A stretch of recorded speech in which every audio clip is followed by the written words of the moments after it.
Добро утро! Днес ще ви представя един малко по-различен проект. Преди няколко месеца мои приятели се свързаха с мен, за да ми споделят, че искат да открият свой нутришън клуб.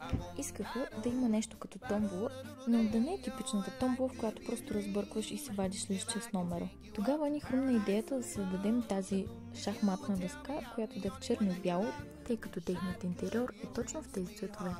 И за да е още по-интересно, предложих да бъде магнитна дъска. След разговорът ни се захванаха за работа и започнах да търся варианти, за да получа най-добрият резултат.